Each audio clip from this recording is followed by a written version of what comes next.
Traore stood and extended a hand. "Thank you for coming." Pulisic took the handshake. Firm, quick, no ceremony. "You didn't give me much choice," he said, sliding into the chair opposite. "That's true, but I trusted curiosity would bring you." A thin smile. The aide stepped out, closing the door behind him. The lock clicked. And now it was just them, the war-forged leader of a landlocked African nation and the star forward of a United States soccer team. A match of another kind. 2 days earlier, London. Christian Pulisic was having a quiet dinner in Notting Hill when the envelope was slipped under the door of his hotel suite. No stamp, no return address. Inside, a satellite photo, a childhood soccer team picture, and a single line of text written in French. Even warriors were once dreamers on the pitch. There was also a name. Ibrahim Traore. Pulisic knew who he was. Who didn't? The young officer who had led a popular uprising in Burkina Faso, deposing a government seen by many as complicit in foreign exploitation. Some called him a visionary. Others called him dangerous. But the letter didn't ask for support. It simply offered a time, a place, and a flight number. For a reason he couldn't quite articulate, Christian boarded the plane. Back to Geneva. "I watched you play in Qatar," Traore said after a long silence. "Against the Netherlands. You ran like your heart was chasing something your feet couldn't explain." Christian blinked, taken aback. He didn't expect poetry from a revolutionary. "I was chasing a World Cup." "No," Traore said calmly. "You were chasing belief. That's why I asked to meet." He pulled a small envelope from his coat and placed it on the table. Christian opened it to find the youth team photo again, this time annotated with names. One was circled. Traore Ibrahim, goalkeeper. "I was good," he said, his tone suddenly lighter. "Not Pulisic good, but fast. And fearless. Then war came. Then politics." He paused. "But football, that was the last time I believed we were all just people." Pulisic listened, unsure where this was going. "I'm forming something," Traore continued. "The West African Football Peace Initiative. Not just friendlies. It's a cultural rebirth. A coalition between Sierra Leone, Ghana, Mali, even Niger. I want to create a league that crosses battle lines, unites ethnic factions. Something we can export to children instead of ideology or arms." "And you want me involved, how?" Traore's voice dropped lower. "I want you to play. In Ouagadougou. Not for show. For a match, a quiet one, no press. Against our under-23 national squad. Then I want you to sit in on a closed-door meeting with regional ministers. They won't listen to each other. But they'll listen if you walk in with boots and sweat and no security." Christian raised an eyebrow. "Why me? There are bigger names. Mbappe. Messi." Traore gave a small, dry chuckle. "They are idols. You are real. A kid from Hershey, Pennsylvania, who still signs jerseys with a Sharpie and doesn't hide when he loses. They'll believe you more than any politician." Pulisic leaned back. This was madness. This wasn't diplomacy. It was a footballer being asked to trigger peace talks through a pickup game.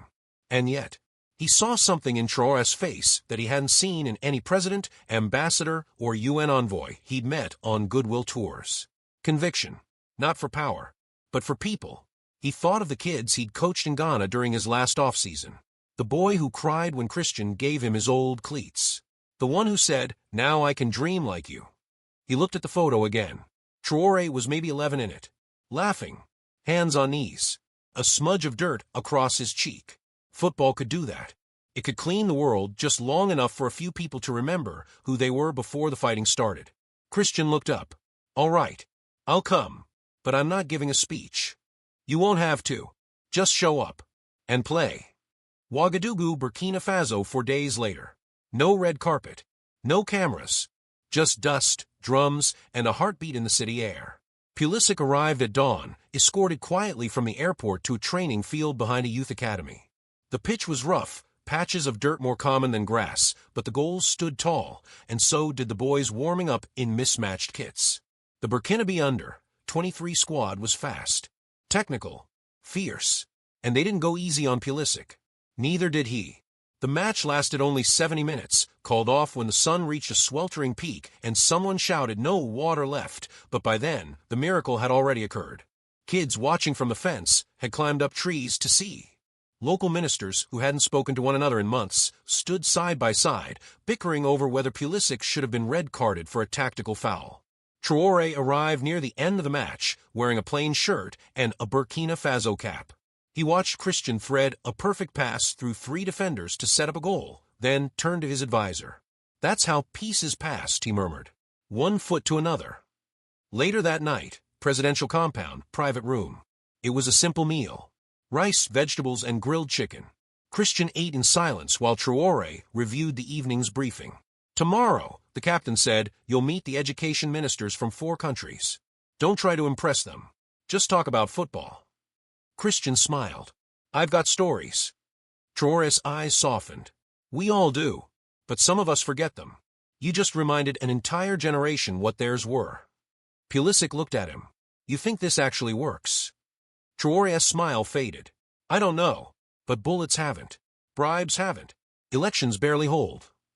He stood and walked to a window, hands behind his back. "But I saw something today. A boy from Niger gave his water bottle to a boy from Mali.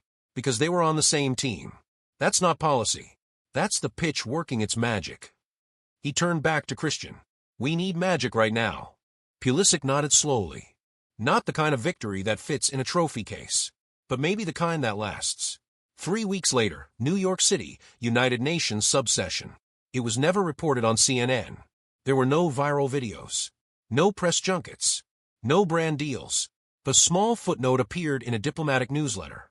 The West African Football Peace Initiative has received commitments from 5 nations to form a regional athletic accord aimed at promoting cross-border cooperation and youth engagement.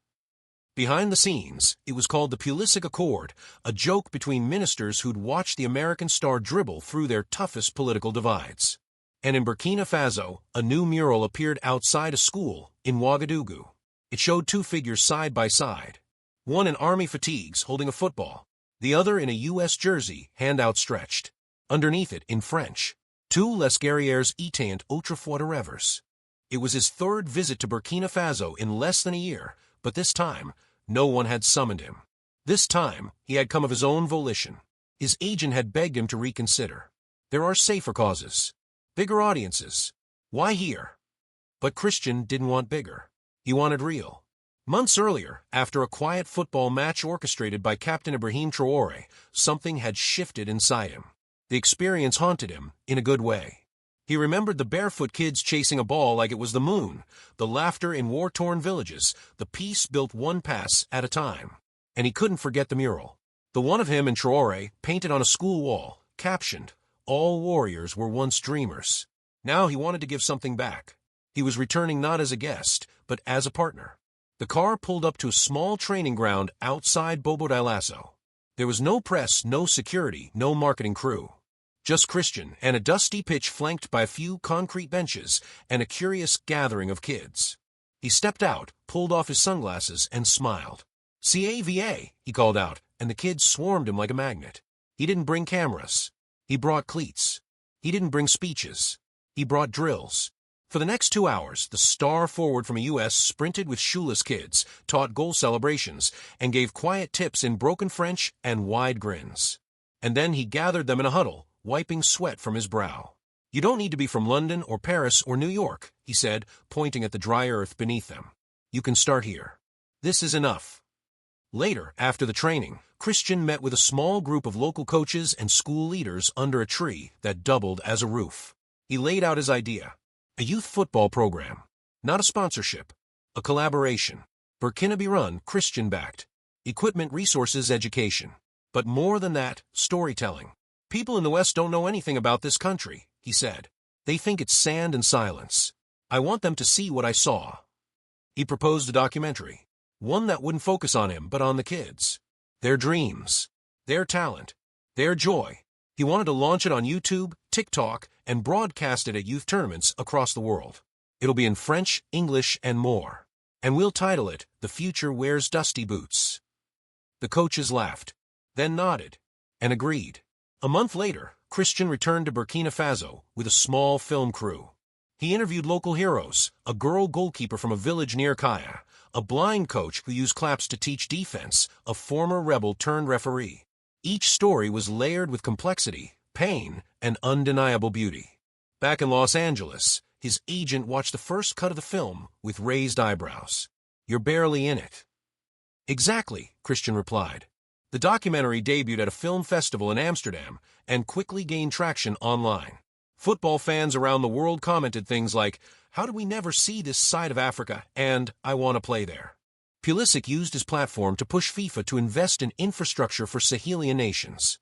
He partnered with clubs in Europe to sponsor clinics in Burkina Faso, offering young players pathways to train abroad.